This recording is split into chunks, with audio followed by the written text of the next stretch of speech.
The Seven Lamps of Advocacy by Sir Edward Abbott Parry. You are listening on YouTube channel named Let's Listen Something. 1. The Lamp of Honesty. The great advocate is like the great actor.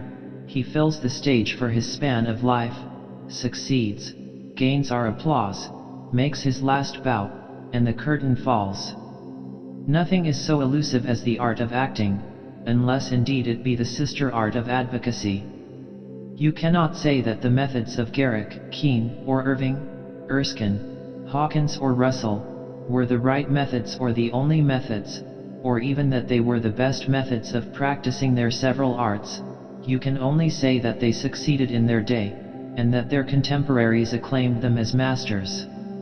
Inasmuch as their methods were often new and startling to their own generation, the young student of acting or advocacy is eager to believe that there are no methods and no technique to learn, and no school in which to graduate. Youth is at all times prone to act on the principle that there are no principles, that there is no one from whom it can learn, and nothing to teach. Anyone, it seems, can don a wig and gown, and thereby become an advocate.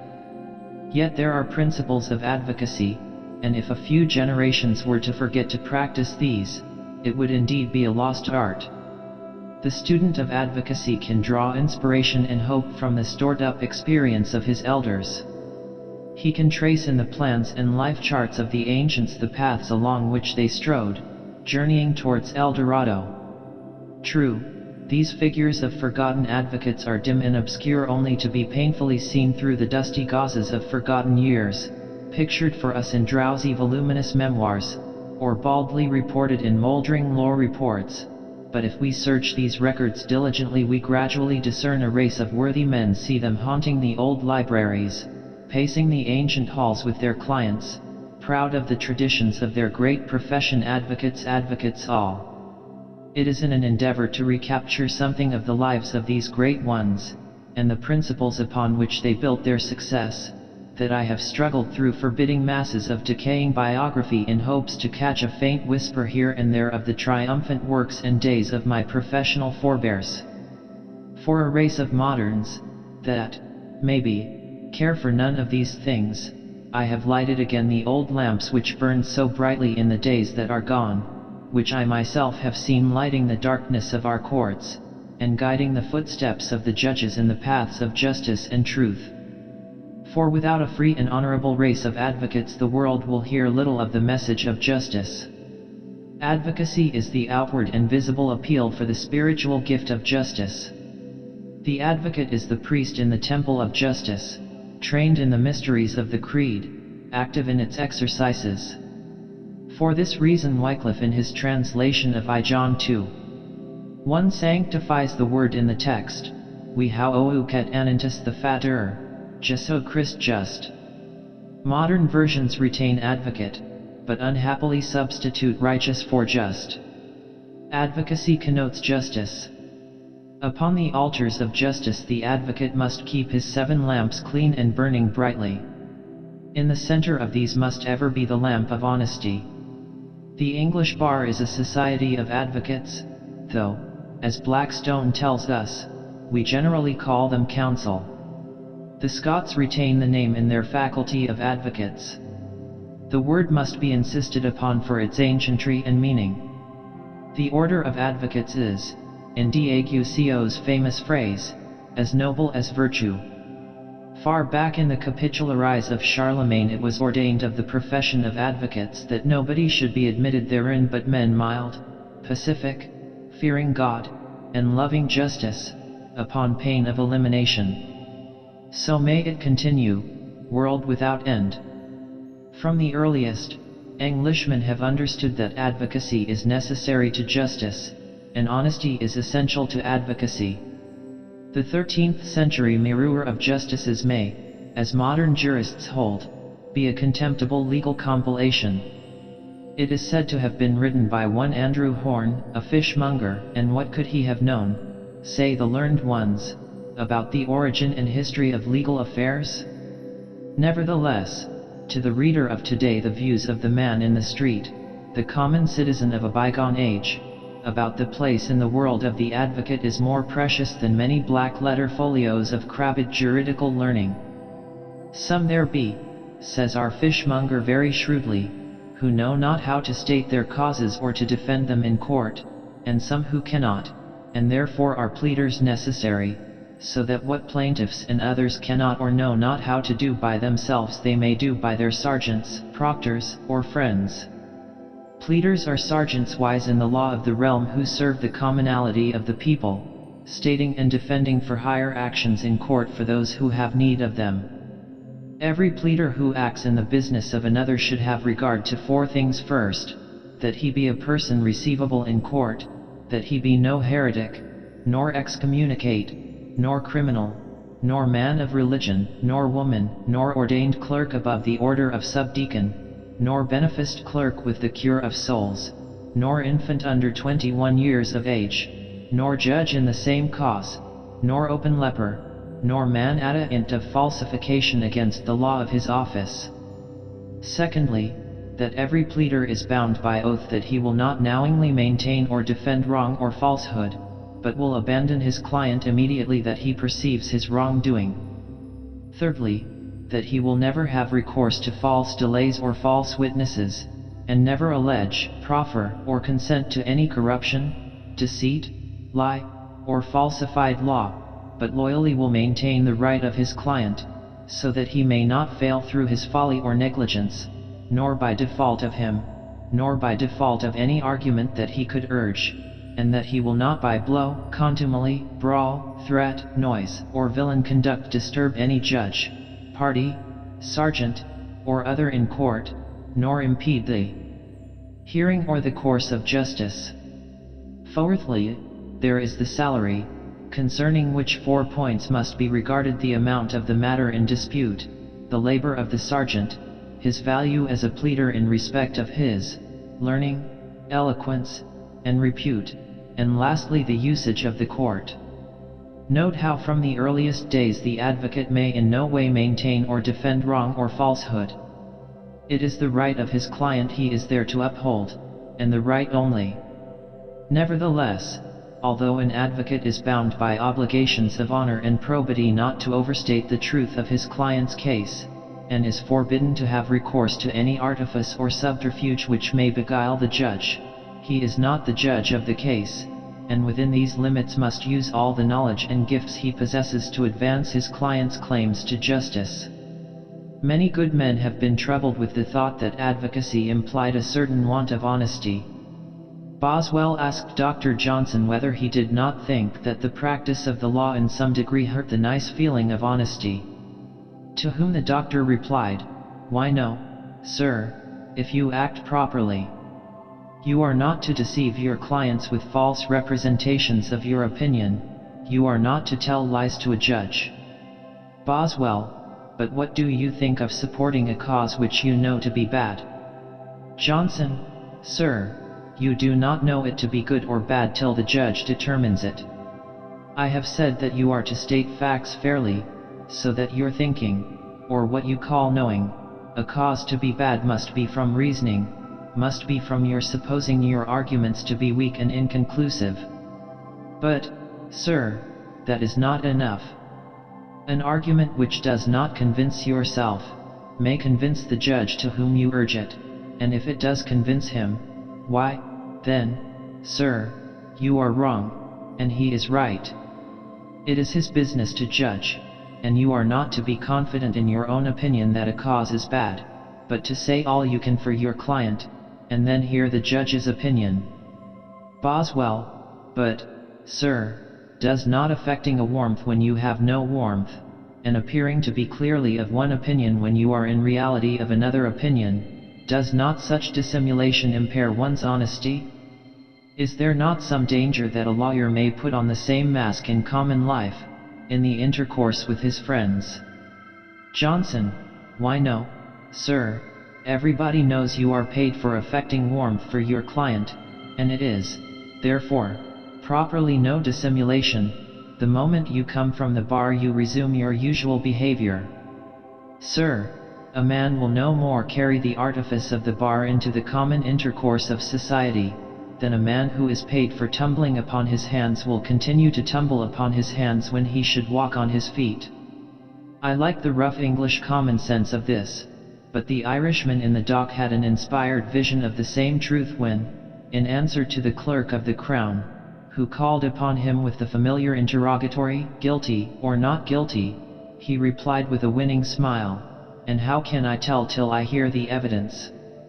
When Lord Brougham, at a dinner to M. Barrier, claimed in his speech that the advocate should reckon everything as subordinate to the interests of his client, Lord Chief Justice Cockburn, feeling that our guest might leave us with a false impression of our ideals, set forth his views of an advocate's duty, concluding with these memorable words: "The arms which an advocate wields he ought to use as a warrior, not as an assassin.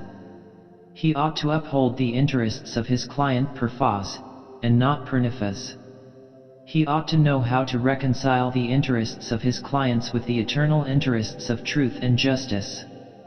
The best advocates of all generations have been devotees of honesty. Abraham Lincoln founded his fame and success in the profession on what some called his perverse honesty.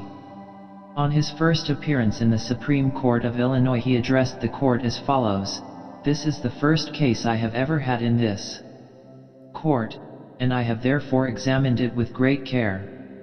As the court will perceive by looking at the abstract of the record, the only question in the case is one of authority.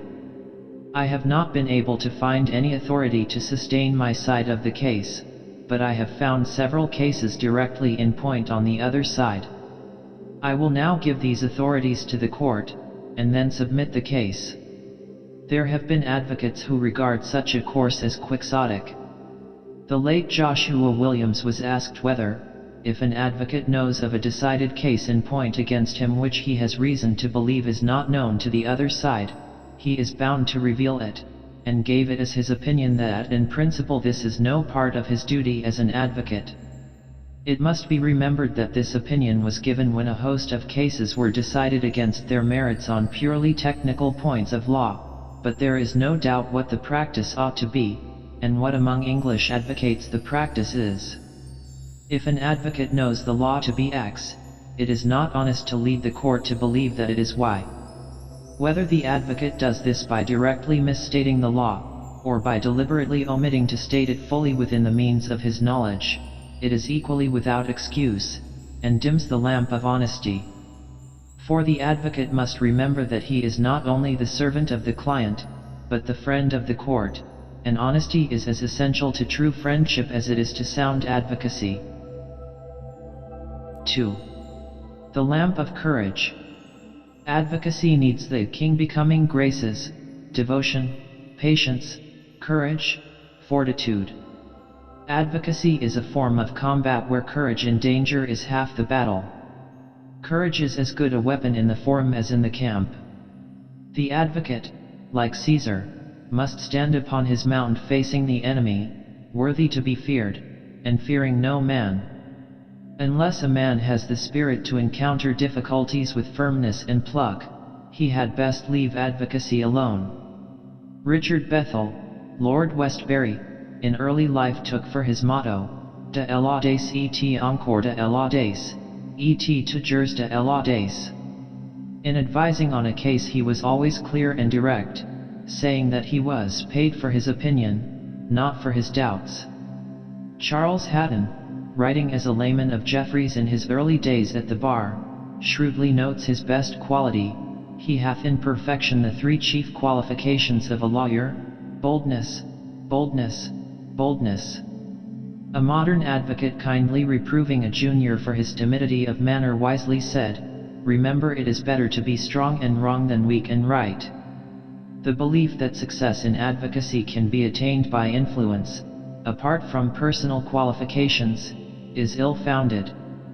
There was never a youngster with better backing than Francis North, afterwards Lord Keeper to Charles II, yet, as his biographer says, observe his preparatives, his earnest attendances at moots, his diligent waiting in that dismal hole, the corner chamber, one pair of stairs in Elm Court.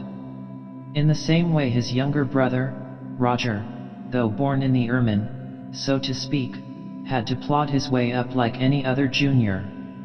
It is good to be the brother of a Lord Chancellor, but it does not make a man an advocate. Roger North's autobiography is full of interest to the student of advocacy.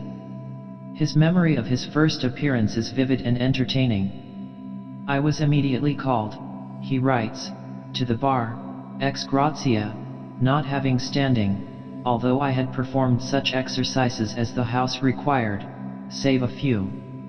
My first flight in practice was the opening a declaration at Nisi Prius in Guildhall, under my brother, which was a crisis like the loss of a maidenhead, but with blushing and blundering I got through it, and afterwards grew bold and ready at such a formal performance, but it was long ere I had ventured to ask a witness a question." Roger North would never have attained the eminence he did in his profession by merely hanging on to the gown of his greater brother. Hard work and dogged courage, not patronage, earned him the dignities he achieved. The description of his early beginnings is full of encouragement for the young advocate. "During my practice under Hale," he says, "at the King's Bench I was raw, and not at all quaint and forward as some are, so that I did but learn experience and discover my own defects, which were very great. I was a plant of a slow growth, and when mature but slight wood, and of a flashy fruit. But my profession obliged me to go on, which I resolved to do against all my private discouragements, and whatever absurdities and errors I committed in public I would not desist, but forgot them as fast as I could, and took more care another time.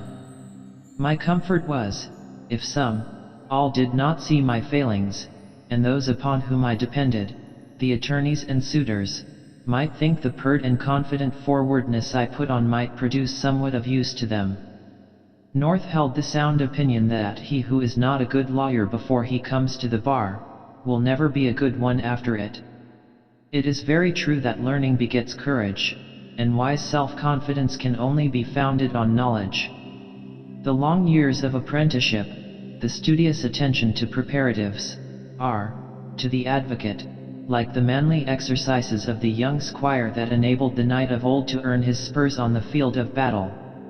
In no profession is it more certain that knowledge is power, and when the opportunity arrives, knowledge, and the courage to use it effectively, proclaim the presence of the advocate. The best instance of what is meant perhaps may be found in Sir John Holmes's account of the first appearance of Mr. Benjamin. He was a great lawyer before he addressed the court, but he sat down a great advocate. It was in a case which came on for hearing before Lord Justice James, then Vice-Chancellor, and it appeared to be generally thought that, as usual at the time, a decree would be made directing inquiries in chambers. The matter was being so dealt with when Mr. Benjamin, then unknown to anyone in court, rose from the back seat in the court. He had not a commanding presence, and at that time had rather an uncouth appearance. He, in a stentorian voice, not in accord with the quiet tone usually prevailing in the Court of Chancery, startled the court by saying, "Sir, notwithstanding the somewhat offhand and supercilious manner in which this case has been dealt with by my learned friend Sir Rundell Palmer, and to some extent acquiesced in by my learned leader Mr. K, if, sir, you will only listen to me if, sir, you will only listen to me," repeating the same words 3 times, and on each occasion raising his voice, "I pledge myself you will dismiss this suit with costs." The Vice-Chancellor and Sir Rundell Palmer, and indeed all the court, looked at him with a kind of astonishment, but he went on without drawing rein for between 2 and 3 hours. The court became crowded, for it soon became known that there was a very unusual scene going on. In the end the Vice-Chancellor did dismiss the suit with costs, and his decision was confirmed on appeal. There have been many advocates whose courage was founded on humor rather than knowledge, and who have successfully asserted their independence in the face of an impatient or overbearing bench through the medium of wit, where mere wisdom might have failed in effect. Of such was Tom Jones, who startled Mr. Justice Byles into indignant attention by opening his case with bold impertinence. "No one, my lords, who looks at this case with common fairness and honesty, can hesitate for a moment in declaring that there ought to be a new trial.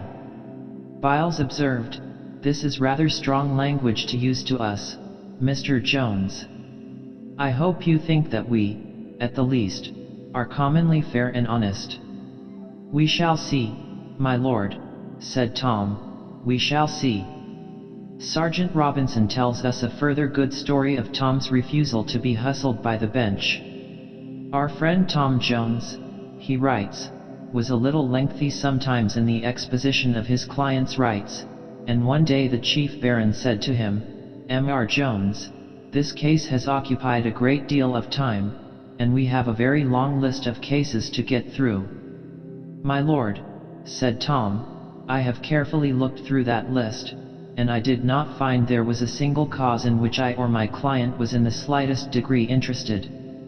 But these sallies should never degenerate into mere incivility or abuse, in which there is little real courage, since a judge of sense will always refrain, if it be at all possible, from reply to such attacks, which only injure the reputation of the bar and destroy the reputation of the advocate." In the early days of American sessions, a certain judge was violently attacked by a young and very impudent attorney. To the manifest surprise of everybody present, the judge heard him quite through as though unconscious of what was said, and made no reply. After the adjournment of the day, and all had assembled at the inn where the judge and many of the attorneys had their lodgings, one of the company, referring to the scene in court, asked the judge why he did not rebuke the impertinent fellow. "Permit me," said the judge, loud enough to call the attention of all the company, among whom was the fellow in question, "permit me to tell you a story. My father, when we lived down in the country, had a dog, a mere puppy, I may say. Well, this puppy would go out every moonlight night and bark at the moon for hours together." Here the judge paused, as if he had done with his story. "Well, what of it?" exclaimed half a dozen of the audience at once.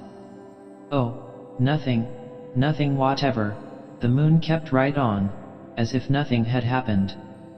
Independence without moderation becomes licentiousness, but true independence is an essential attribute of advocacy, and the English bar has never wanted men endowed with this form of true courage.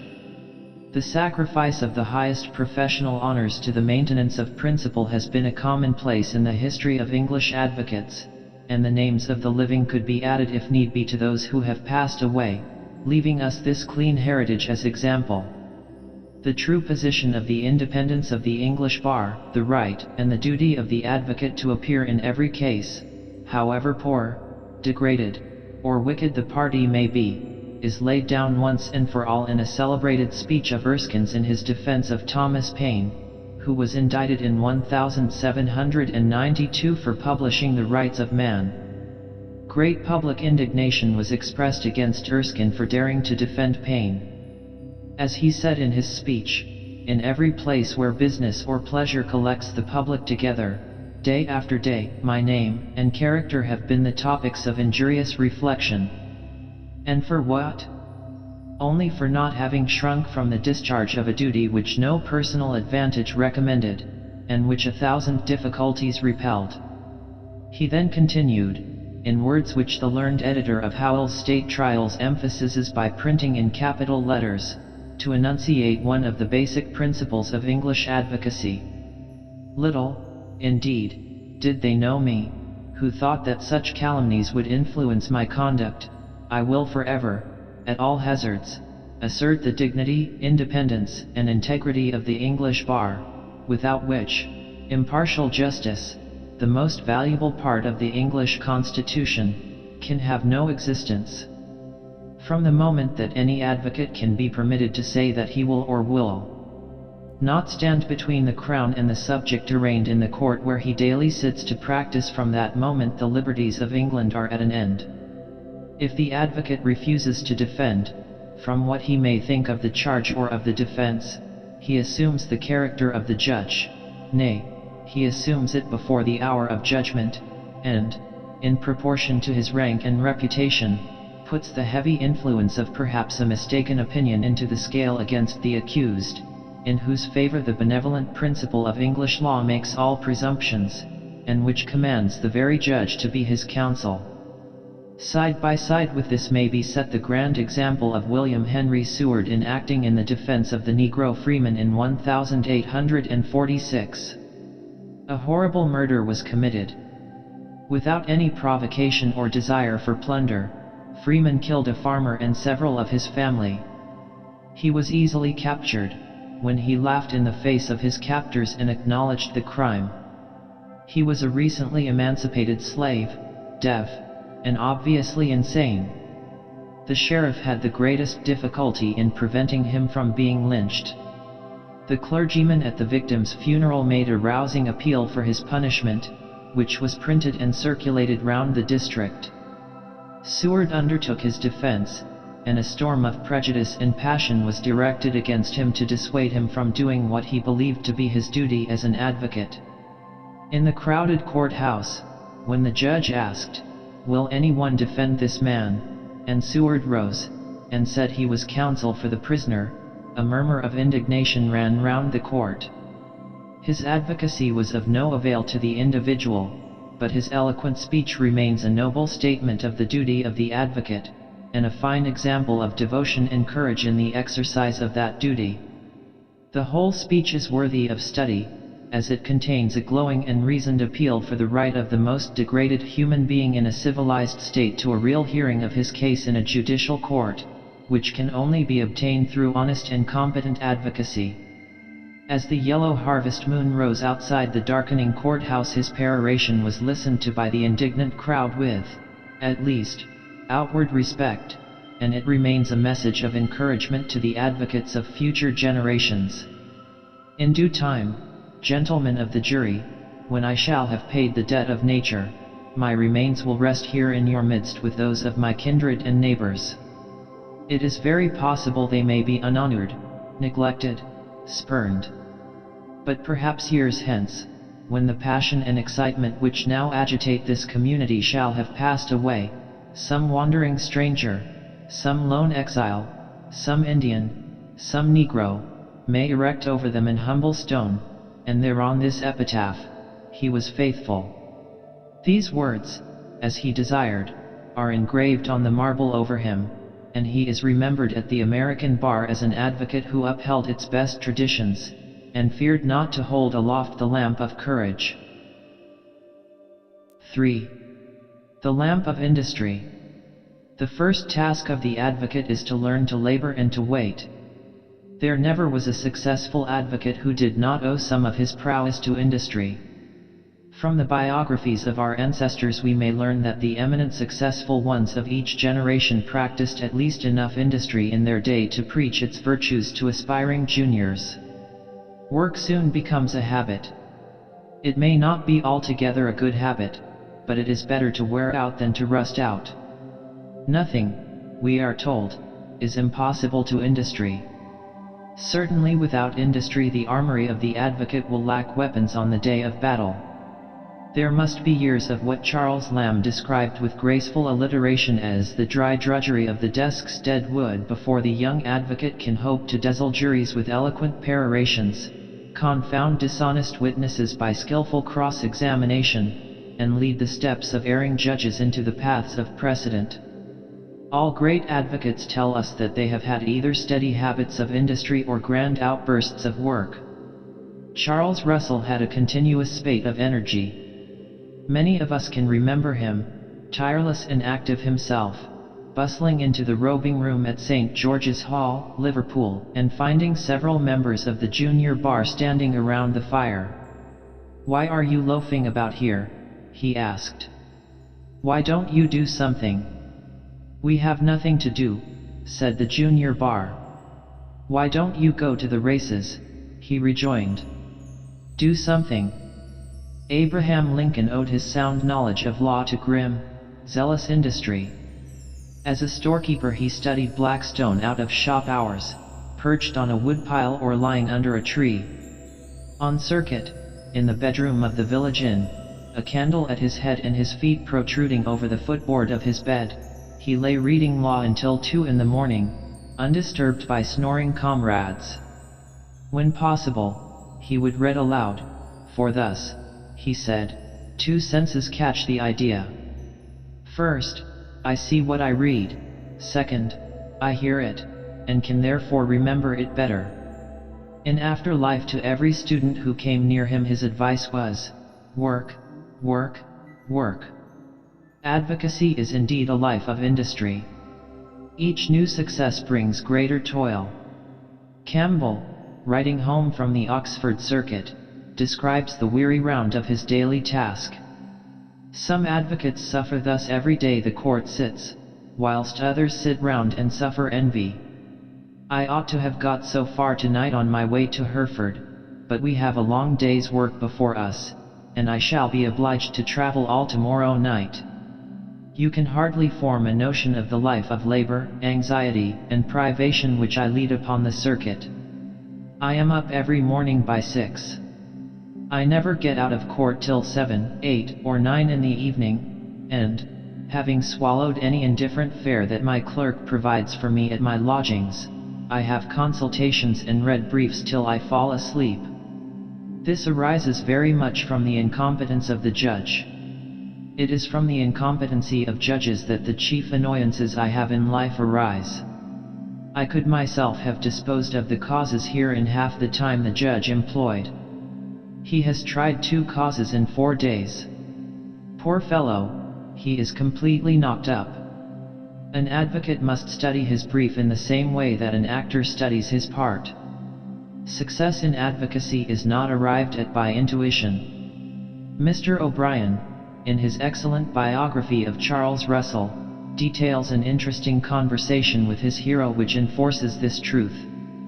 He had raised the question of an advocate succeeding by mere intuition in picking up the threads of a case in court, when Russell interrupted him in a characteristic phrase.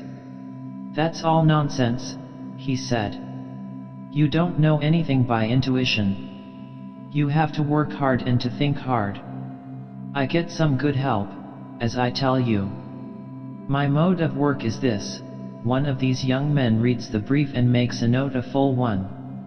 I go through the note with him, smiling, cross-examining him, if you like. Sometimes, I admit, it may not be necessary for me to read the brief, the note may be so complete, and the man's knowledge of the case so exact, that I get everything from him. But it often is, in fact, generally is necessary to go to the brief. You have seen me reading briefs here. I admit that I am quick in getting at the kernel of a case, and that saves me some trouble, but I must read the brief with my own eyes, or somebody else's." I said, "Sir John Carslake went blind because he could only read his brief with his own eyes. It is a great point to be able to read your brief with somebody else's eyes." Russell: well, that's so, but it is not intuition. I said, "It has been said that O'Connell never read his brief when he appeared for the defendant. He made his case out of the plaintiff's case." Russell: "I don't think that is likely. I think O'Connell knew his case, the vital points in his case, before he went into court. There is often a great deal in a brief which is not vital, which is not even pertinent. I can read a brief quickly, I can take in a page at a glance, if you like, I can throw the rubbish over easily, and come right on the marrow of the case. But I can only do that by reading the brief, or by the help of my friends. I learn a great deal at consultations. I am not above taking hints from everybody, and I think carefully over everything that is said to me." Holding his hand up with open palm, I shut out no view. If I have a good point, it is that I can see quickly the hinge on which the whole case turns, and I never lose sight of it. But that is not intuition, my friend, it is work. Industry in reading and book learning may make a man a good jurist, but the advocate must exercise his industry in the double art of speaking and arranging his thoughts in ordered speech. He must be ready to leave his books a while and practice the athletics of eloquence with equal industry. The silver-tongued Honige Finch advises students to study all the morning and talk all the afternoon. Old Sergeant Maynard, deeply learned in book lore as he was, described the calling of the advocate as ars publicativa. Brougham told the law students of London University to habituate themselves to talk about everything. Forbear reading without practice pedantis the student, but never makes him a clever lawyer. Our fathers understood this better perhaps than we do, and made provision of halls and cloisters and gardens, where students could take exercise and discuss the mysteries of their profession when the hours of reading were over. Roger North tells us in his life of his brother, the Lord Keeper, "I remember that, after the fire of the temple, it was considered whether the old cloister walks should be rebuilt or rather improved into chambers, which latter had been for the benefit of the Middle Temple. But in regard it could not be done without the consent of the inner house. The masters of the middle house waited upon the then Mr. Attorney Finch, to desire the concurrence of his society upon a proposition of some benefit to be thrown in on that side. But Mr. Attorney would by no means give way to it, and reproved the Middle Templars very wittily and eloquently upon the subject of students walking in evenings there and putting cases, which, he said, was done in his time, as mean and low as the buildings were then. However it comes that such a benefit to students is now made so little account of. And thereupon the cloisters, by the order and disposition of Sir Christopher Wren, were built as they now stand. The days of wandering in cloisters and gardens, putting cases to one's fellow students, and listening to the wisdom of elders by the margin of the fountain are, alas, not for us. But even today a wise youngster should recognize that sitting in court to listen to the conduct of cases, attendance at circuit mess and dining in hall, where the law talk of seniors may still on occasion be of value, these things are all forms of industry, for the advocate can only learn the true creed of his faith from oral tradition. In recent years we have wisely revived the old moots which date back to early days when the Inns of Court were really schools of law. Dugdale thus describes the ancient ceremony of the moot: the pleadings are first recited by the students, then the case heard and argued by the barristers, and lastly by the reader-elect and benchers, who all three argue in English, but the pleadings are recited, and the case argued by the other barristers, in law French. The moot being ended, all parties return to the cupboard, where the mootmen present the benchers with a cup of beer and a slice of bread.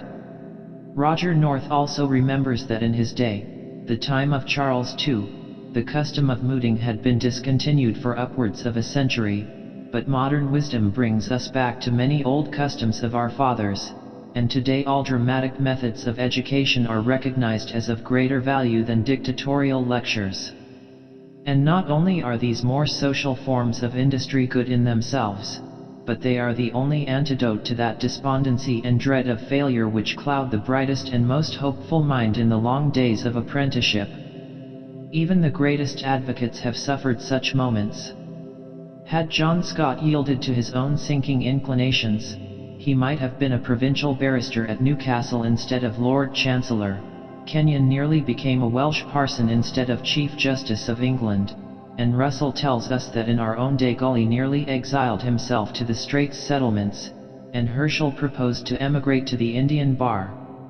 A learned county court judge, in dealing with the unfortunate bankruptcy of a brother barrister, expressed the opinion that for a man to come to the bar without private means, or, at least, expectations from a maiden aunt, was a rash and hazardous speculation.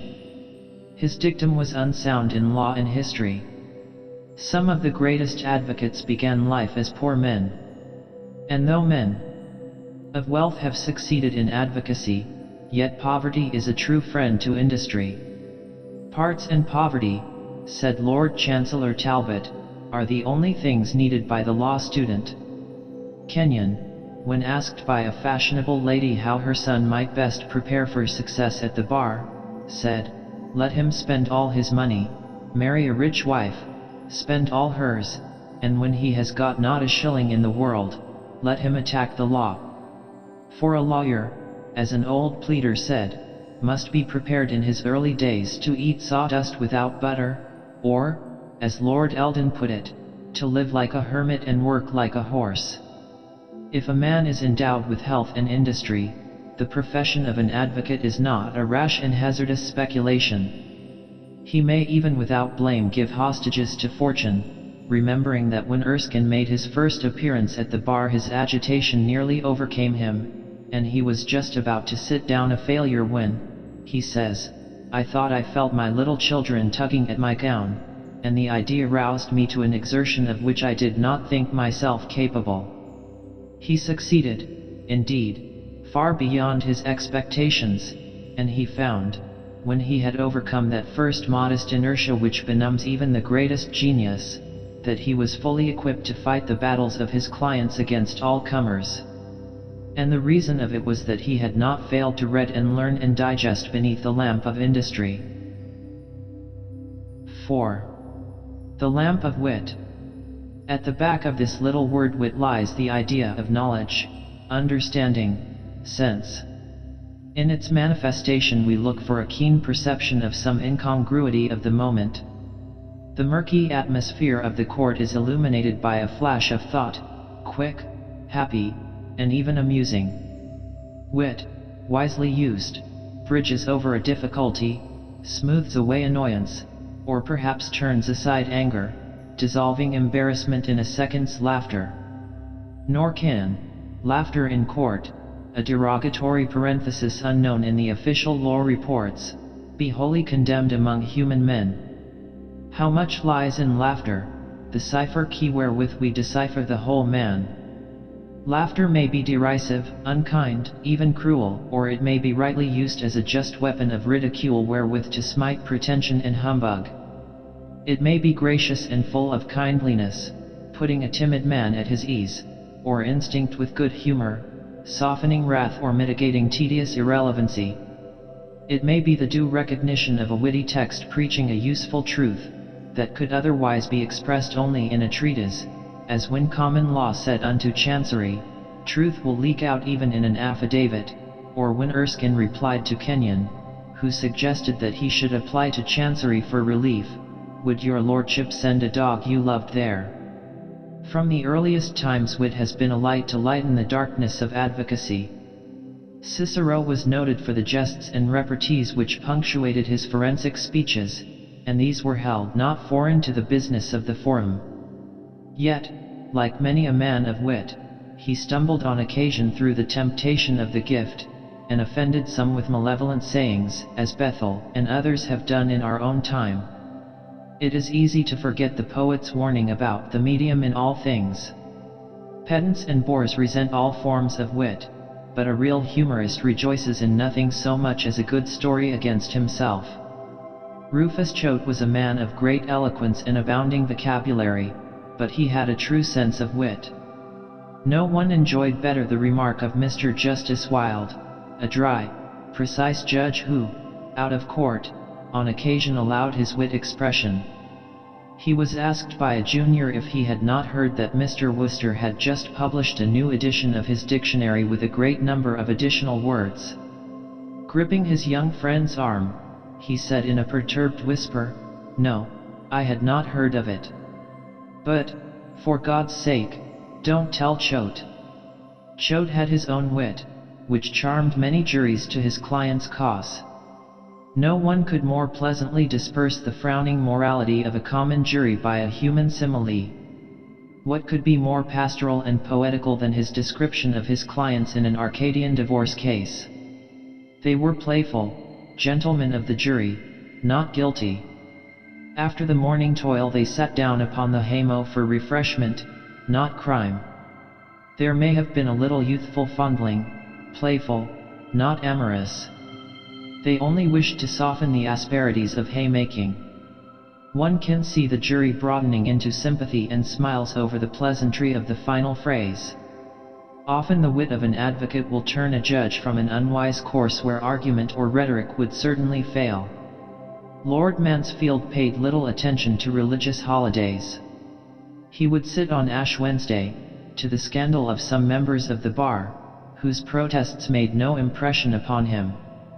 At the end of Lent he suggested that the court might sit on Good Friday. The members of the bar were horrified. Sergeant Davy, who was in the case, bowed in acceptance of the proposition, "If your lordship pleases, but your lordship will be the first judge that has done so since Pontius Pilate." The court adjourned until Saturday. But the learned Sergeant Bull Davy, as he was called on circuit, could never pass a jest, even at the expense of his client. He was defending a criminal against whom the prosecution had opened a very strong case. "Who is concerned for the prisoner?" "My lord," replied Davy, rising with grave solemnity, "I am concerned for him, and very much concerned, after what I have heard." Wit is often the fittest instrument with which to destroy the bubble of bombast. When Curran, in an outburst of histrionic anger, placed his hand upon his heart, saying, "I am the trusty guardian of my own honor," it was Sir Boyle Roche who spoiled the episode by rising with much friendliness to say, "I congratulate my honorable friend on the snug little sinecure to which he has appointed himself." Wit may fairly be used to strip the cloak of pretension from the shoulders of impudence. Holker was cross-examining a big vulgar Jew jeweler in a money-lending case and began by looking him up and down in a sleepy dismal way and drawled out, "Well, Mr. Moselwine, and what are you?" "A gent's Chelman," replied the jeweler with emphasis. Just so," ejaculated Holker with a dreary yawn, "but what were you before you were a gentleman?" Wit, skillfully used, is the kindliest and most effective method of exhibiting the futility of judicial interruptions. "Where do you draw the line, Mr. Bramwell?"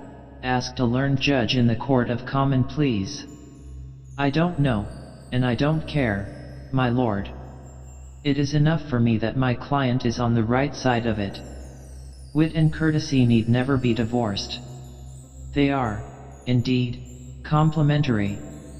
Wit, deftly used, refreshes the spirit of the weary judge. Lord Chief Justice Coleridge, writing from the Northern Circuit, says, "Gully was excellent."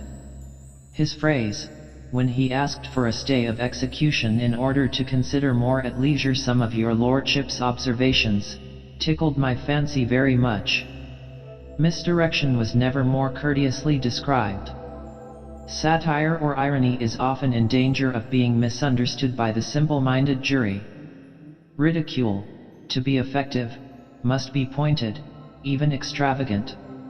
In combating the defensive act of God set up by an American advocate defending a client on the charge of arson, Governor Wisher, for the prosecution, disposed of the theory of spontaneous combustion, and succeeded in satisfying the jury of its absurdity. It is said, "Gentlemen, that this was act of God." It may be, gentlemen. I believe in the Almighty's power to do it, but I never knew of his walking twice round a straw stack to find a dry place to fire it, with double-nailed boots on so exactly fitting the ones worn by the defendant.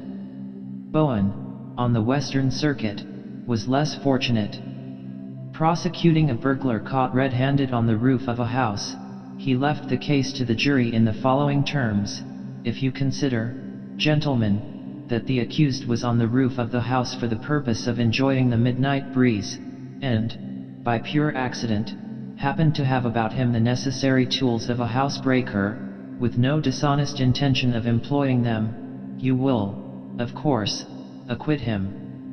The simple sons of Wessex nodded complacently at counsel, and, accepting his invitation, acquitted the prisoner.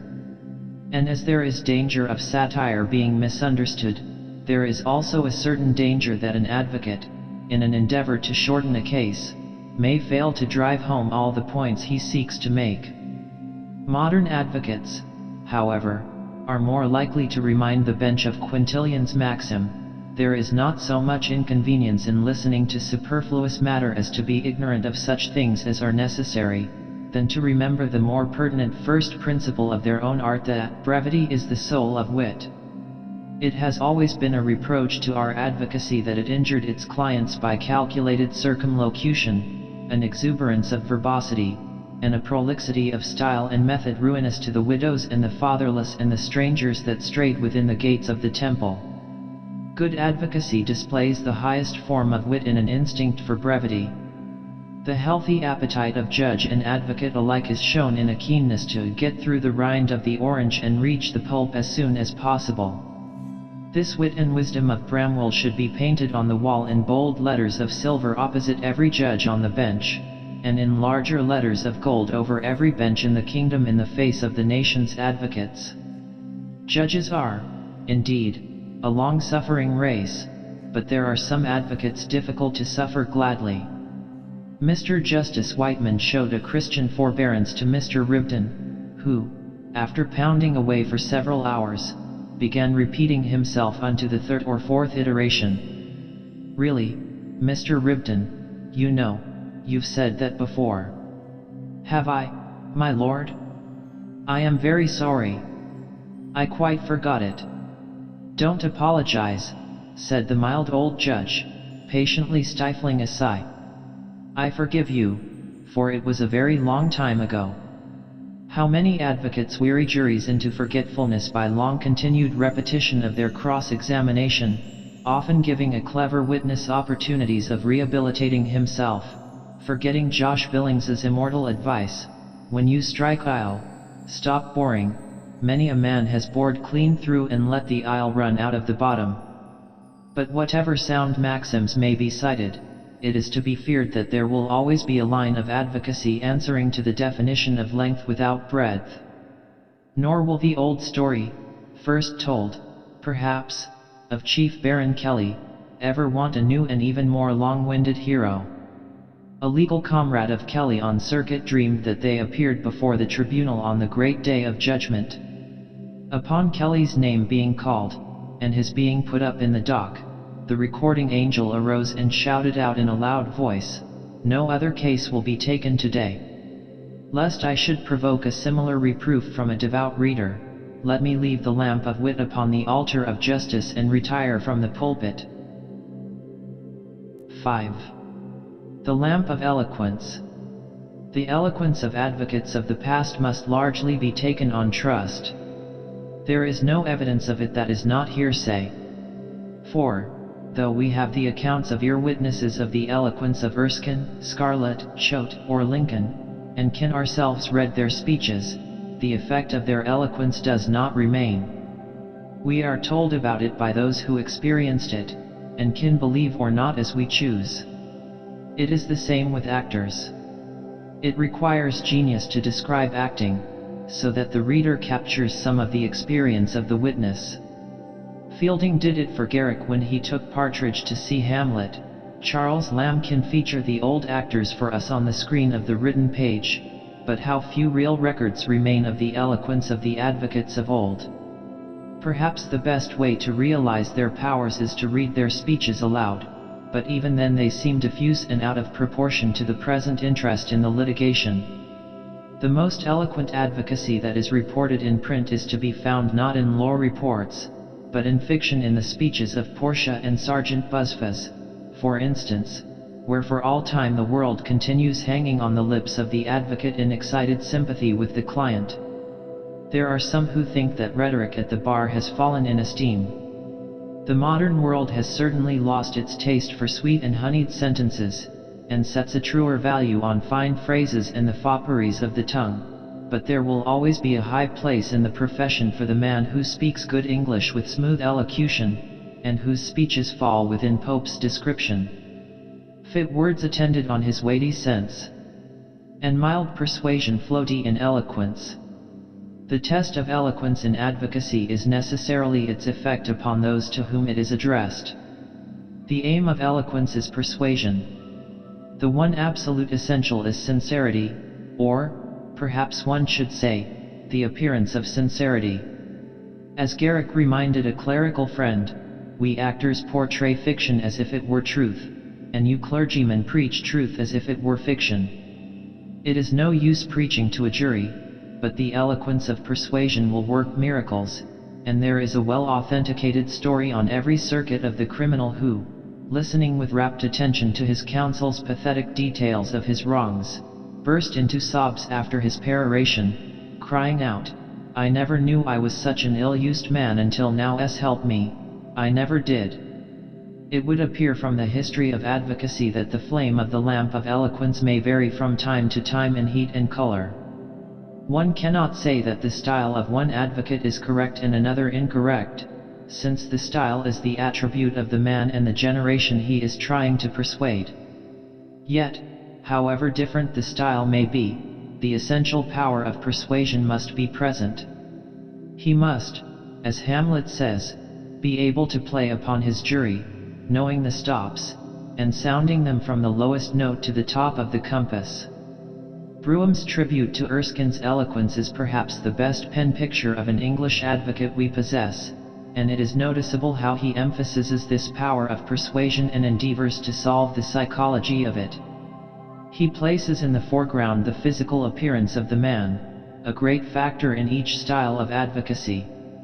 Nor let it be deemed trivial, he says, or beneath the historian's province, to mark that noble figure, every look of whose countenance is expressive, every motion of whose form graceful, an eye that sparkles and pierces, and almost assures victory, while it speaks audience ere the tongue.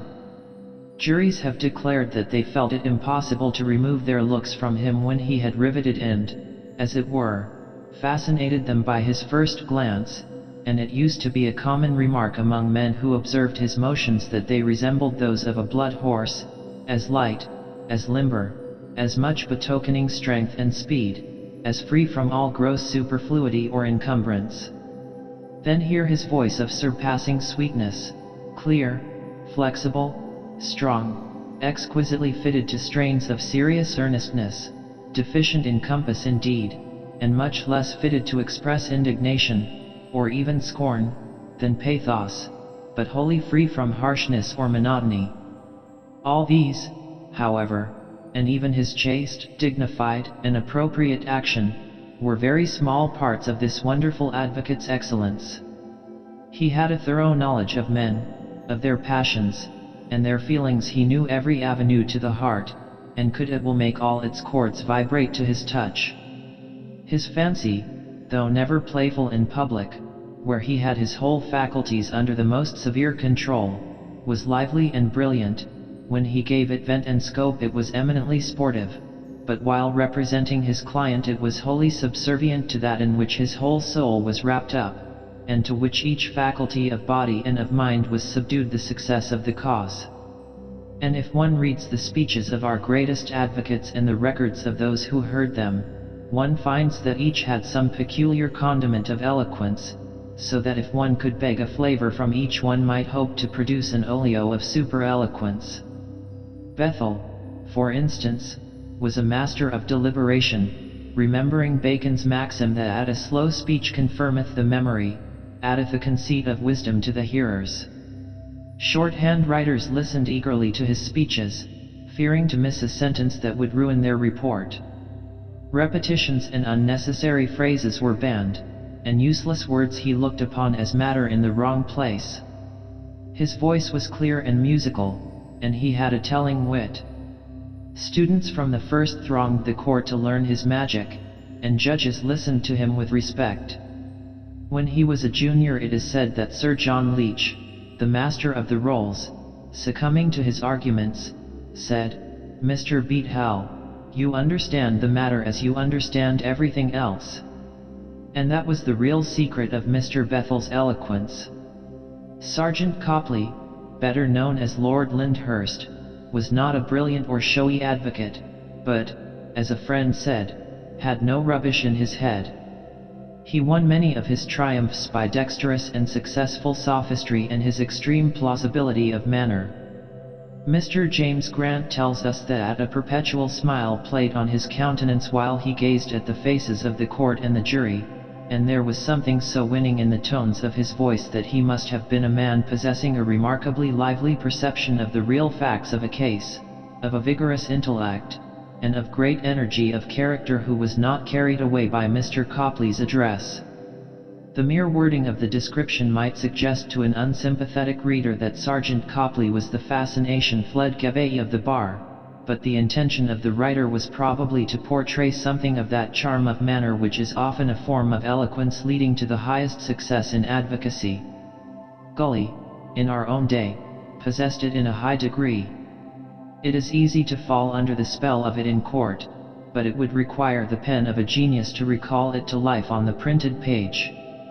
Eloquence of manner is real eloquence, and is a gift not to be despised. There is a physical as well as a psychological side to advocacy, documentary evidence of which may be found in the old prints and portraits of those who have been called to high office from among us. They are, on the whole, a stout, well-favored race. Charm of voice and manner has always received due reward.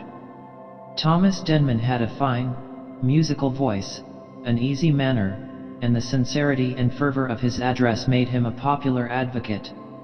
Scarlett was the very incarnation of contentedness and good nature.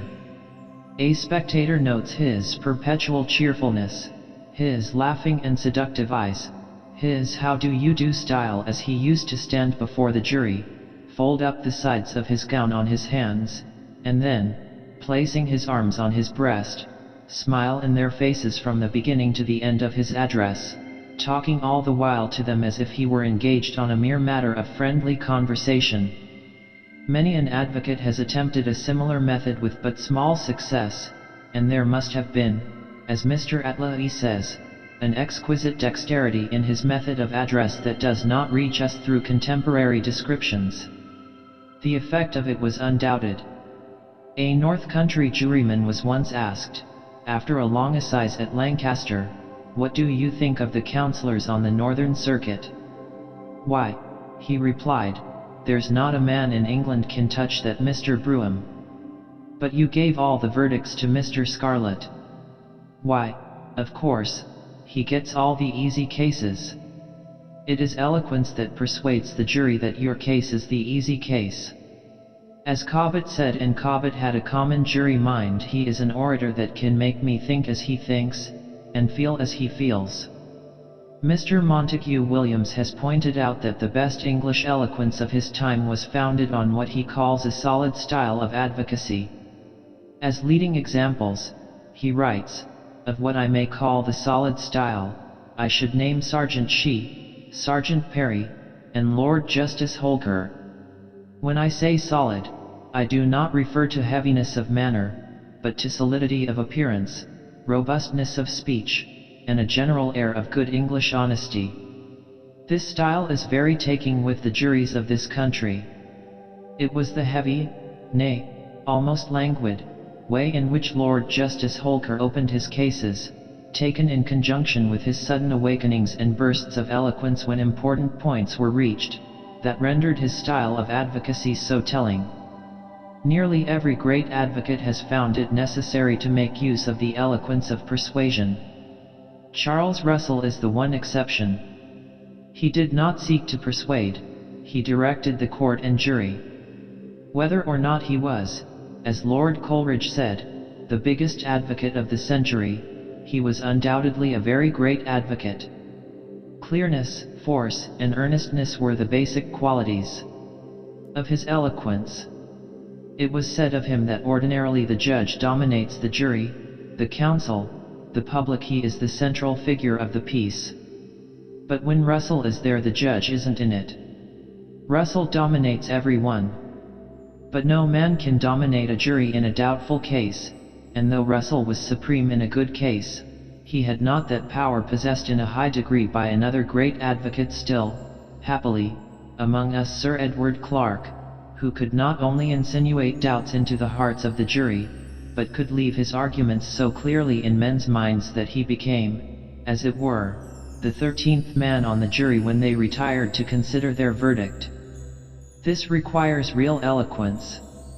The moral of the lives of the advocates seems to be that in the house of eloquence there are many mansions, and any style natural to the man who uses it is his right style, and may succeed. One besetting sin of many would-be eloquent speakers is fatal, and that is bombast. The young advocate who opened a libel case, my client, gentlemen, is a cheesemonger, and the reputation of a cheesemonger is like the bloom upon a peach. Touch it, and it is gone forever, must have been immune from eloquence. Yet there are solicitors and clients who still like that kind of thing, and advocates who supply it. Nearer to eloquence was the advocate who, in defense of a woman for child murder, said in passionate tones, "Gentlemen, it is impossible that the prisoner can have committed this crime. A mother guilty of such conduct to her own child. Why, it is repugnant to our better feelings. Gentlemen, the beasts of the field, the birds of the air, suckle their young." The simile might perhaps have passed with the jury had not a dry, unsympathetic voice from the bench interrupted with, "Mr. X, if you establish the latter part of your proposition, your client will be acquitted to a certainty." And though eloquence at its highest is a gift, the art of speaking can be learned and personal difficulties overcome. Demosthenes, with his pebbles in his mouth or running up a hill spouting an oration, has been an example to us from the schoolroom. Cicero took lessons from Roscius and Aesop. Lord Guilford, Lord Campbell, Lord Brougham, and others have impressed on students the importance of attending and practicing at moots and debating societies. The mechanics of eloquence can be as certainly learned by the student as the mechanics of etching or engraving, but how far these will make an artist of him and help to bring real eloquence to the learner lies in himself.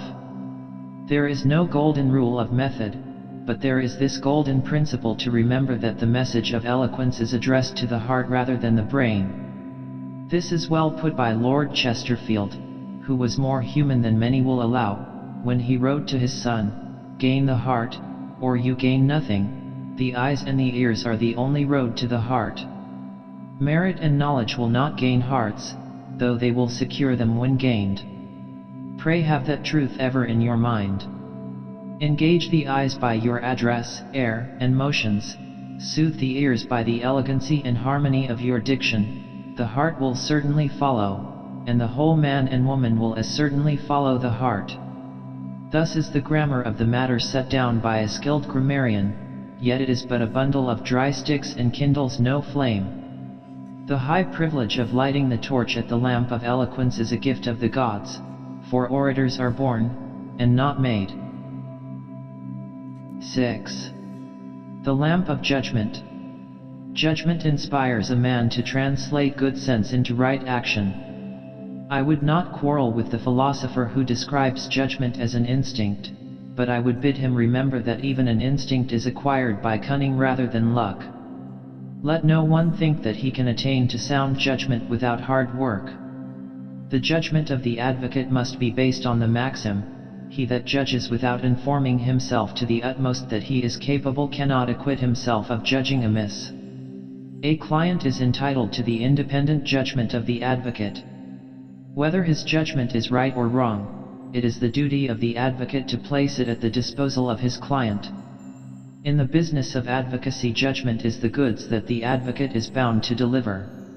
Yet he is under constant temptation to please his client by giving him an inferior article. The duty of the advocate to give only his best is wisely insisted upon by Sergeant Ballantyne, who relates a personal experience that all advocates must be ready to face. "The solicitor instructing me," he writes, "was vehement in expressing belief in his client's innocence. I was of a different opinion. He, acting upon his belief, desired that certain witnesses should be called. I, governed by my convictions, absolutely refused to do so, offering at the same time to return my brief. This, however, was refused, and I was left to exercise my own responsibility. The above question frequently arises, and some counsel have considered themselves bound to obey the wishes of the solicitor. There is no doubt that this is the safest course for the advocate, for, if he does otherwise and the result is adverse, he is likely to be much blamed, and the solicitor also is exposed to disagreeable comments.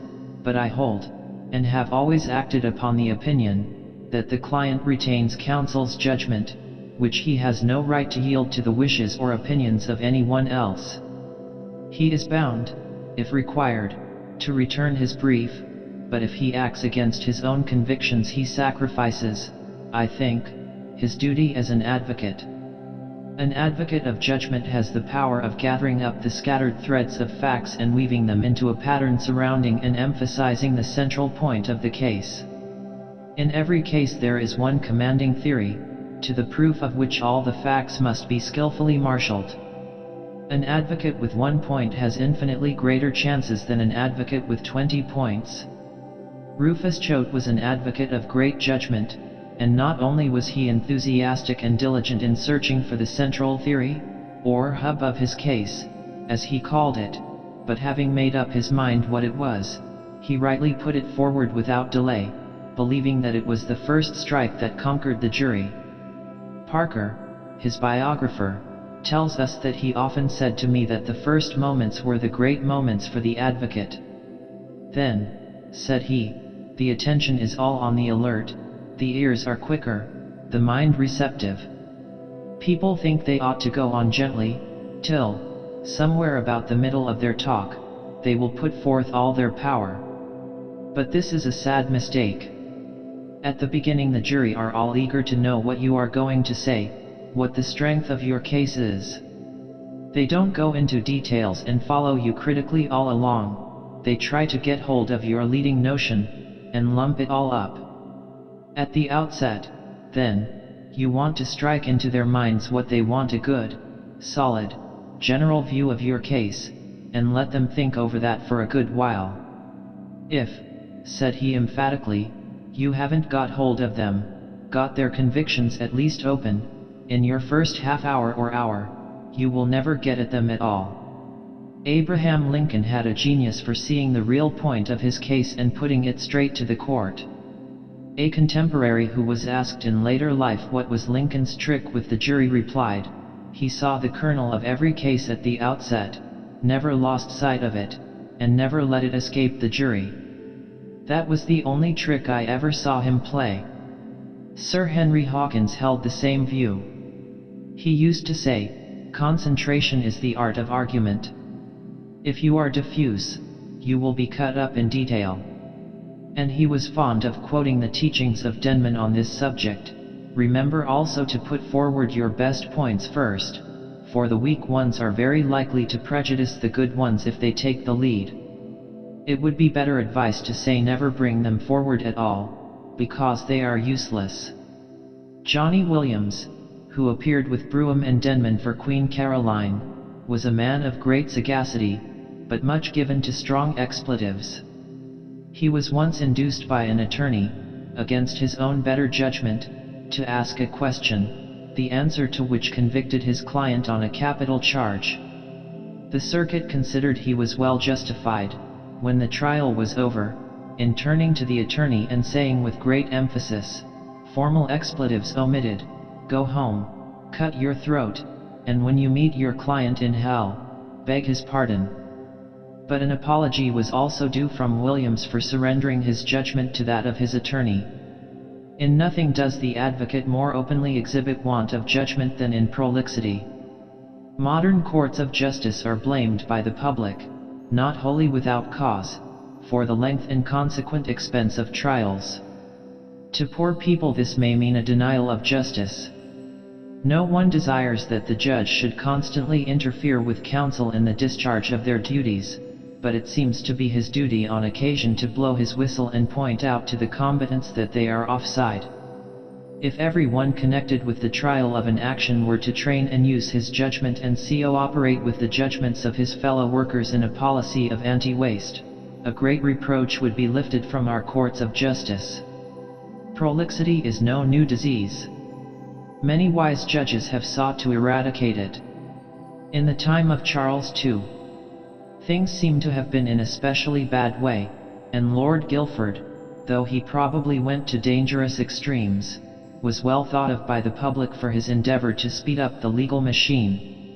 In his lordship's conduct of trials he was very careful of three matters: 1, to adjust what was properly the question, and to hold the counsel to that, for he that has the worst end of the staff, is very apt to fling off from the point and go out of the right way of the cause. 2, to keep the counsel in order, for in trials they have their parts and their times. His lordship used frequently to inculcate to counsel the decorum of evidencing practice. 3. To keep down repetition, to which the counsel, one after another, are very propense, and, in speaking to the jury one and the same matter over and over again, the waste of time would be so great that, if the judge gave way to it, there would scarce be an end, for most of the talk was not so much for the causes as for their own sakes, to get credit in the country for notable talkers. And his lordship often told them that their confused harangues disturbed the order of his thoughts, and, after the trial was over, it was very hard for him to resume his method and direct the jury to comprise all the material parts of the evidence. Therefore he was positive not to permit more than one counsel of a side to speech it to the jury, by way of summing up the evidence, and he permitted that in such a way as made them weary of it. 4. In divers sorts of trials, he wholly retrenched it, and where he observed much stiffness and zeal of the parties in a cause, then, after the evidence was over, he would say, "Come, make your speeches," and then sat him down, and that looked with a sort of contempt of their talents, which gave them a distrust, and discomposed their extempore so much that, for the most part, they said, "No, we will leave it to your lordship." And thus the abuse, by fastidious talk, wore away, and the practice before him was so well known, as it became at length a pure management of evidence and argument of law. The judgment of an advocate may be called upon at any moment for a sudden decision that may mean the victory or defeat of his client. For this reason it is necessary that he should be always alert. The contents of his brief must be already in his mind, and his attention must be fixed on what is happening in court, which has rarely been foreseen in the best prepared brief ever delivered to counsel. It was Russell who turned round to his junior and said, "What are you doing?" "Taking a note," was the answer. At which Russell burst out in his uncompromising way, "What the devil do you mean by saying you are taking a note? Why don't you watch the case?" Watch the case? It is a golden rule. It was the same when he was playing cards. He would get impatient with a partner shuffling and handling his cards in a state of indecision. "Why are you looking at your cards?" he asked. "Why don't you watch the game? The game is on the table." In the same way an advocate who is always fumbling with his brief when he is examining a witness cannot follow the game that is on the table before him. Sound judgment is essential to the examination of witnesses. How few advocates know how to examine a witness in chief. Birrell tells us that Sir Frank Lockwood had very clear views on the subject. He believed that the examination of a witness in chief, or the direct examination of witnesses, as it was called in Ireland, was very much underrated in its significance and its importance. If they had to examine a witness, what they had got to do was to induce him to tell his story in the most dramatic fashion, without exaggeration. They had got to get him, not to make a mere parrot-like repetition of the proof, but to tell his own story as though he were telling it for the first time, not as though it were words learnt by heart, but if it were a plaintive story, plaintively telling it. And they had got to assist him in the difficult work.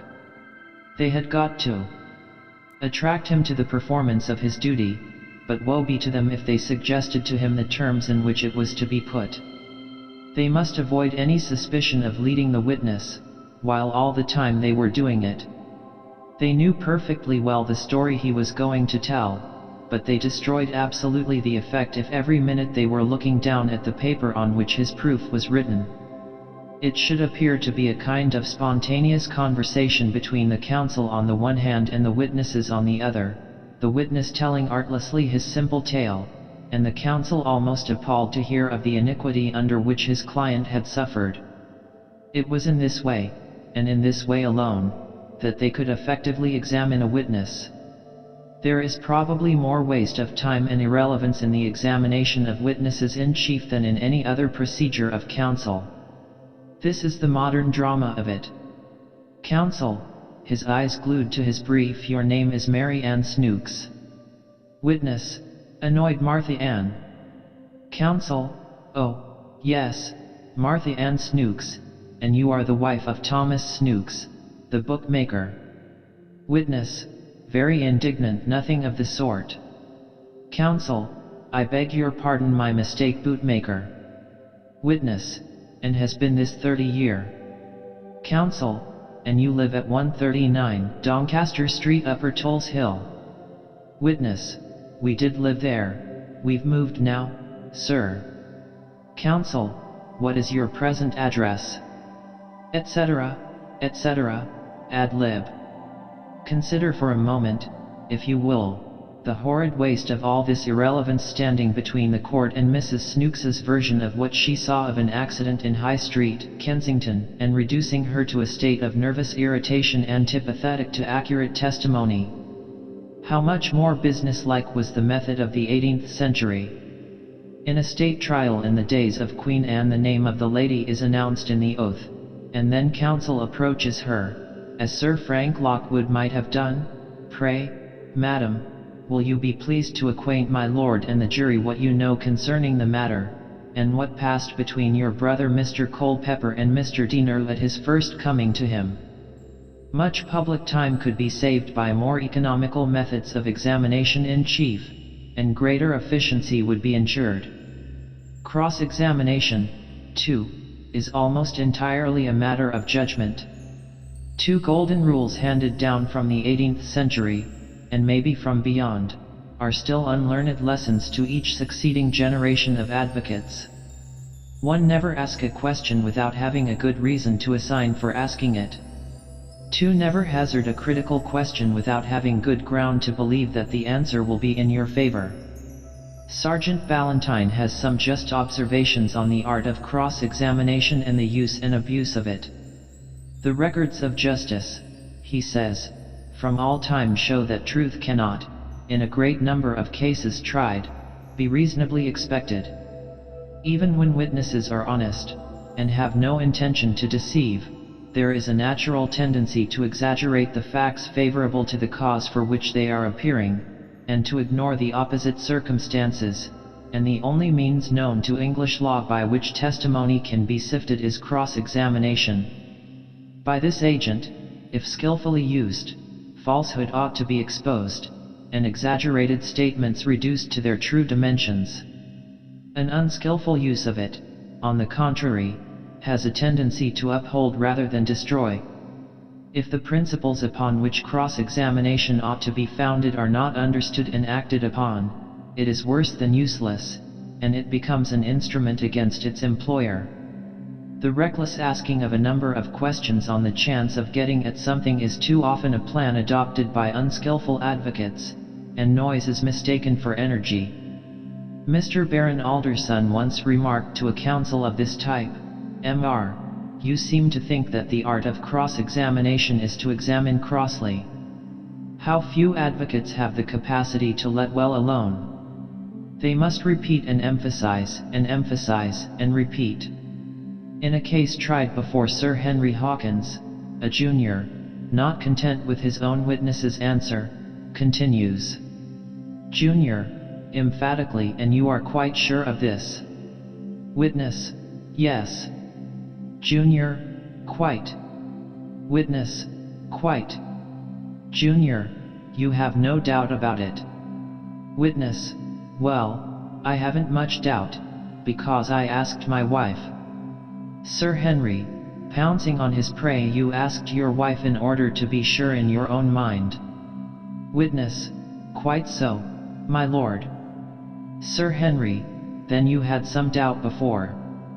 Witness, "Well, I may have had, my lord."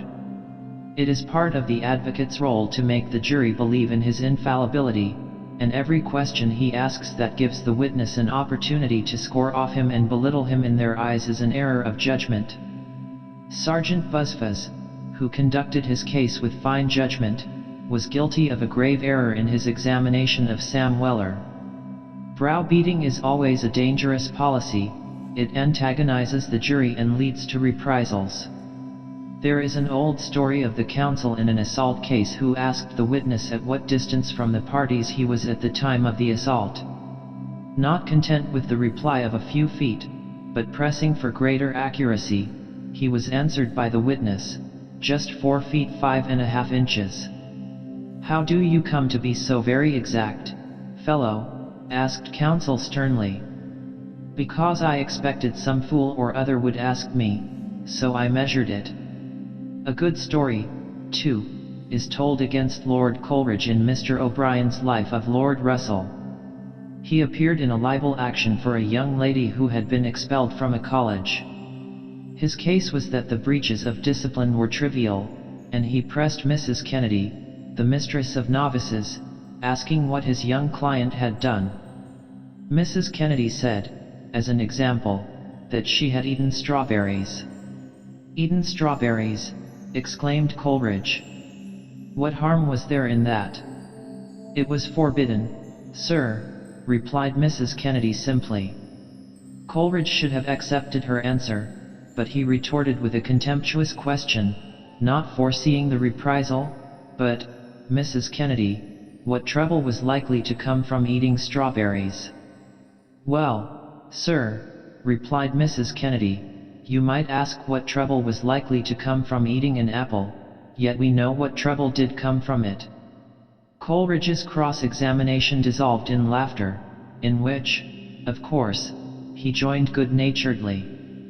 The art of re-examination, which is a task often as futile as the endeavor to set Humpty Dumpty on the wall again, can be learned only by the experience of watching the game on the table and playing any few remaining cards in your hand with rapid judgment.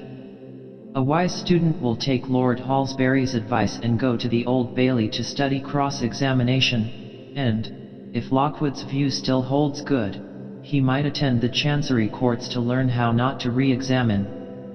Birrell tells us that once, in the Court of Chancery, a witness was asked, in cross-examination by an eminent Chancery leader, whether it was true that he had been convicted of perjury. The witness owned the soft impeachment, and the cross-examining counsel very promptly sat down. Then it became the duty of an equally eminent Chancery QC to re-examine. "Yes," said he, "it is true you have been convicted of perjury. But tell me, have you not on many other occasions been accused of perjury, and been acquitted?" Most re-examination intending to rehabilitate the character of a witness is apt to make matters worse. These stories of actual happenings, trivial in themselves, teach us the necessity of judgment in advocacy. And I pray the young advocate not to rejoice too merrily over the errors of judgment of his seniors or lament too grievously about his own.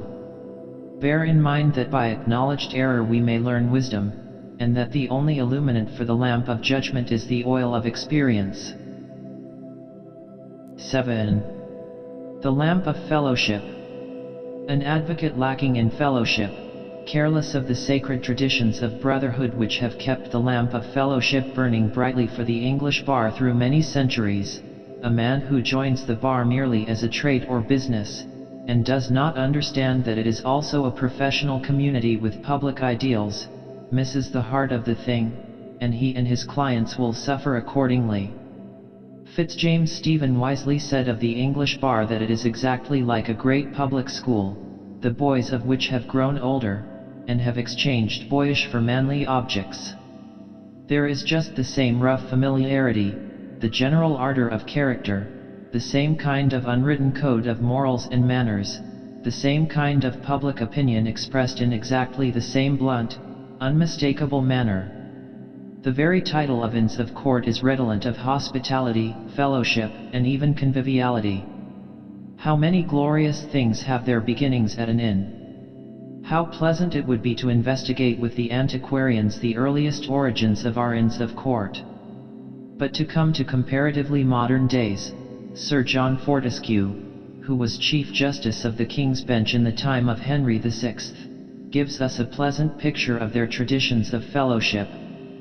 These Inns of Court, or hostels, he says, anciently received the sons of noblemen and the better sort of gentlemen, who did there not only study the laws to serve the courts of justice and profit their country, but did further learn to dance, to sing, to play on instruments on the ferial days and to study divinity on the festival, using such exercises as they did who were brought up in the king's court. There were inns of chancery, too, where the younger students learned the first elements of law before they were taken into the greater hostels, which were called inns of court. The expenses of the student were no less than 20 marks a year in Fortescue's day, and if he was attended by his servant, as most were, that was an added charge, so that only the sons of gentlemen could afford so expensive an education. At this time a young fellow would come from the university, or perhaps straight from the grammar school, and would learn the first elements of law in one of the 10 minor inns of chancery, and would then apply for admission to one of the 4 houses or inns of court, Inner or Middle Temple, Gray's Inn, or Lincoln's Inn. There they continued for the space of 7 years, attending readings, moots where cases were put and discussed, and boltings, as the practice arguments were called, whereby, as Fortescue tells us, growing ripe in the knowledge of the laws, and approved withal to be of honest conversation, they are either by the general consent of the benchers or readers, being of the most ancient, grave, and judicial men of every inn of court, or by the special privilege of the present reader there, selected and called to the degree of outer barristers, and so enabled to be common councillors and to practice the law both in their chambers and at the bars. The whole social scheme of education and control in the exercise of professional rights and advancement was most carefully thought out. An utter barrister of not less than 10 or 12 years standing and of good profit in study was chosen as reader to educate the students.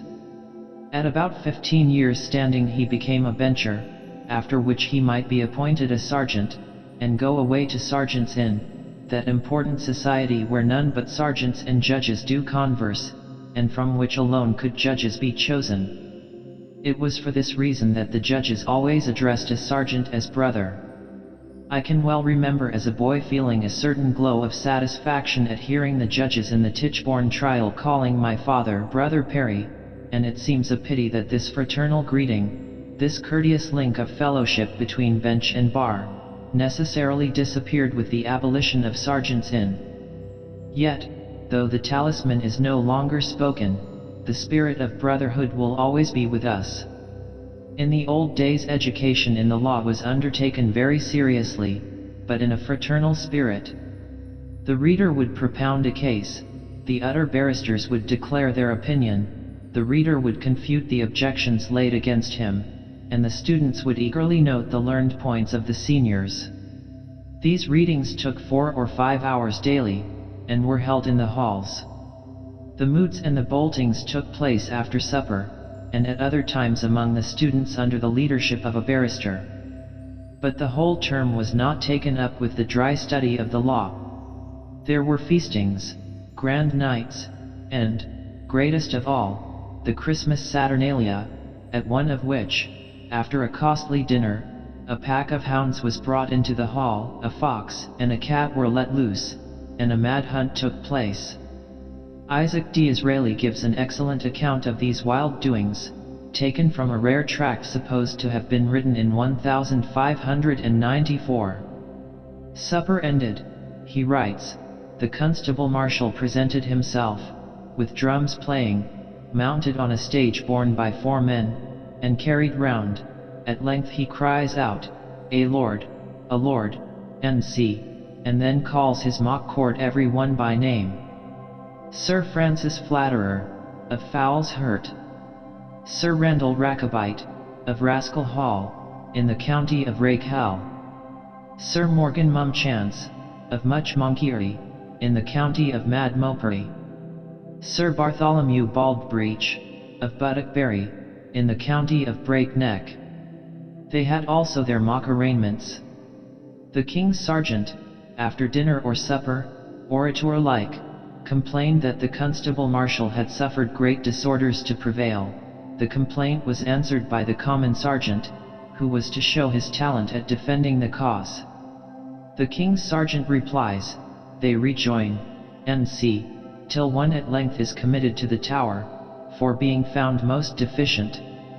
If any offender contrived to escape from the lieutenant of the Tower into the buttery, and brought into the hall a manchet, or small loaf, upon the point of a knife, he was pardoned, for the buttery in this jovial season was considered as a sanctuary. Then began the revels. Blount derives this term from the French réveilleur, to awake from sleep. These were sports of dancing, masking comedies, &c., for some were called solemn revels, used in great houses, and were so denominated because they were performed by night, and these various pastimes were regulated by a master of the revels. Amidst the grand Christmas a personage of no small importance was the Lord of Misrule. His lordship was abroad early in the morning, and if he lacked any of his officers, he entered their chambers to drag forth the loiterers, but after breakfast his lordship's power ended, and it was in suspense till night, when his personal presence was paramount, or, as Dugdale expresses it, and then his power is most potent. Such were then the pastimes of the whole learned bench, and when once it happened that the under-barristers did not dance on Candlemas Day, according to the ancient order of the society, when the judges were present, the whole bar was offended, and at Lincoln's Inn were by decimation put out of commons, for example's sake, and should the same omission be repeated, they were to be fined or disbarred, for these dancings were thought necessary, as much conducing to the making of gentlemen more fit for their books at other times. The details of the alliteration with which Sir Francis Flatterer and others are called into court have always interested me deeply, as on the Northern Circuit, when the crier at Grand Court calls in the absent ones, he has to do it in curious and measured phrases of alliterative abuse. When Fitzjames Stephen was made crier on account of his stentorian voice, his delicate mind revolted against the coarseness of his duties, and he sought to have the circuit court and its ancient, outspoken manners abolished, but fortunately he did not succeed. For though some of this ancientry is better honored in the breach than the observance, yet even the buffoonery, as Stephen called it, of Grand Court has its value as a link with the past.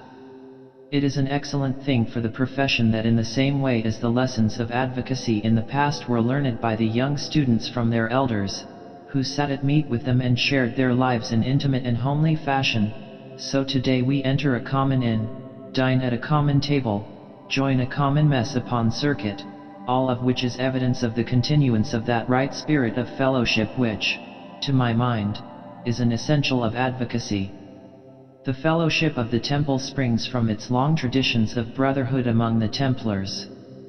To turn out of the Strand into its quiet courts brings over your brooding spirit something of that sacred melancholy pleasure which one feels on entering the old school or dining once again in the college hall. But you are no longer actor, art, and part, in the school and college life.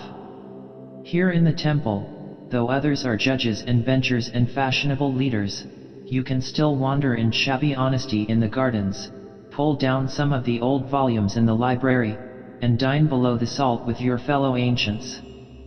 Thackeray has a true insight into the pleasures of memory that the Temple possesses for those who have lived there, and pictures, as he alone can, its historic charm.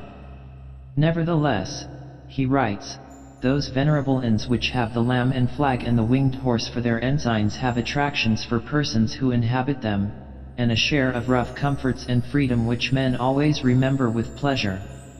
I don't know whether the student of law permits himself the refreshment of enthusiasm, or indulges in poetical reminiscences as he passes by historical chambers and says, yonder Eldon lived upon this site, Coke mused upon Littleton, here Chitty toiled, here Barnwell and Alderson joined in their famous labors, here Biles composed his great work upon bills, and Smith compiled his immortal leading cases, here Gustavus still toils, with Solomon to aid him, but the man of letters can't but love the place which has been inhabited by so many of his brethren, or peopled by their creations, as real to us at this day as the authors whose children they were, and Sir Roger de Coverley, walking in the Temple garden and discoursing with Mr. Spectator about the beauties in Hoop's End.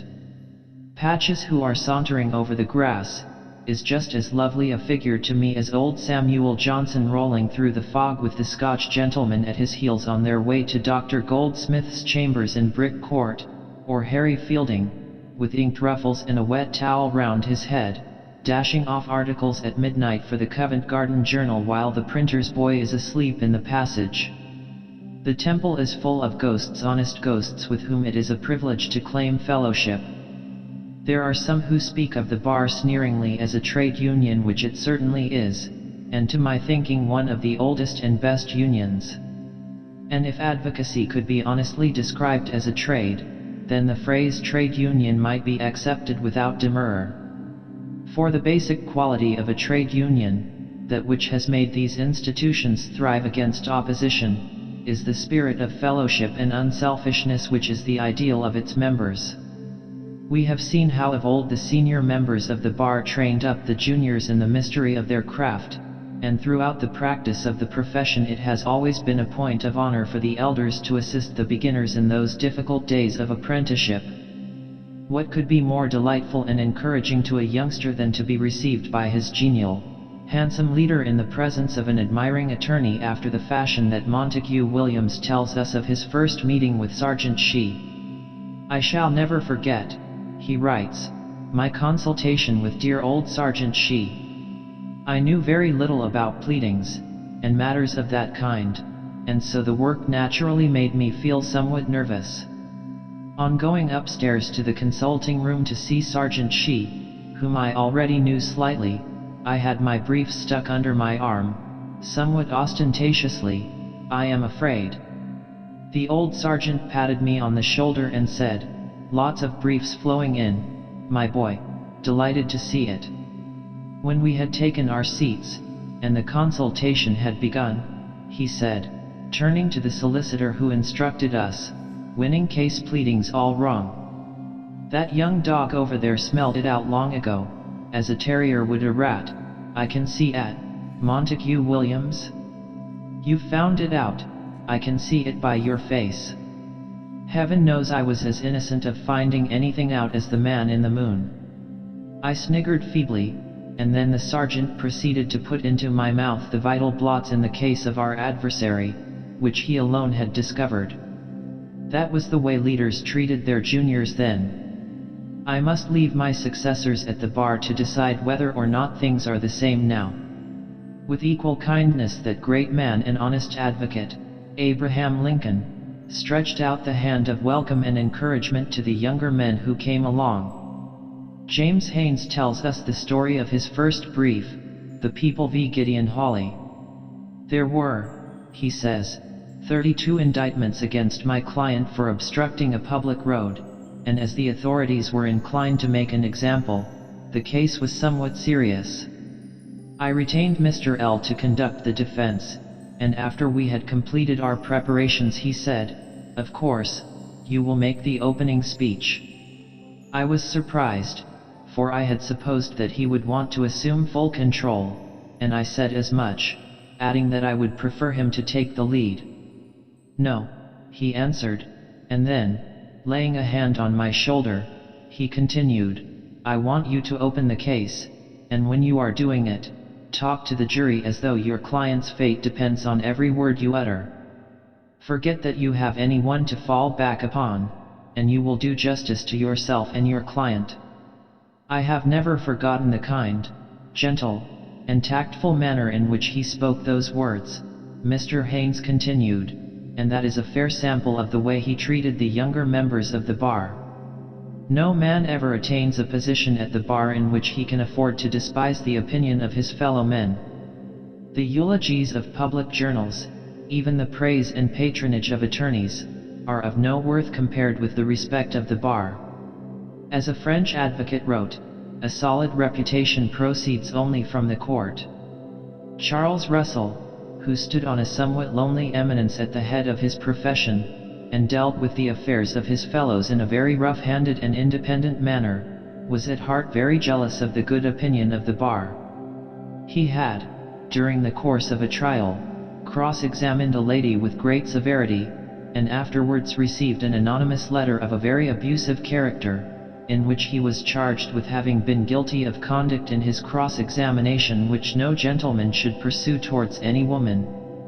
He thereupon sat down and wrote a letter to the counsel on the other side, in which he said, "I should be sorry to think this was true, but I am not the best judge of my own conduct, and asked for his learned friend's opinion on the charge.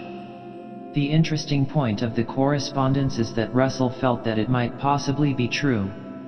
It reminds one of the celebrated line in a lively mid-Victorian comedy, where the servant girl said, "Really, ma'am, I'm that flustered that I don't know whether I am standing on my head or my heels." To which Mrs. John Wood used to reply with stern emphasis, "No decent woman ought to have the slightest doubt on a subject of that kind." Russell's learned friend cleverly evaded responsibility by telling him that the character of a gentleman was one we all know you eminently possess, with which certificate of character the great man was soothed and satisfied. With the decay of circuits and the passing of old customs and the silence of ancient convivialities, some of the spirit of fellowship may be lost. But we must remember that even the good old days were not without evidence of professional malice and uncharitableness. As far back as the reign of François I, it was a rule of the French bar that advocates must not use contentious words or exclamations the one toward the other, or talk several at the same time, or interrupt each other. These words might still be engraved in letters of gold on the walls of our own law courts, for on occasion the lamp of fellowship burns so low that such things occur. Still, at the English bar we may claim that we set a good example to other bodies of learned men by our real attachment to the precepts and practice of fellowship, and may, without hypocrisy, commend the rest of mankind to follow in our footsteps. And do as adversaries do in law. Strive mightily, but eat and drink as friends. For it is by keeping the lamp of fellowship burning that we encourage each other to walk in the light of the 7 lamps of advocacy.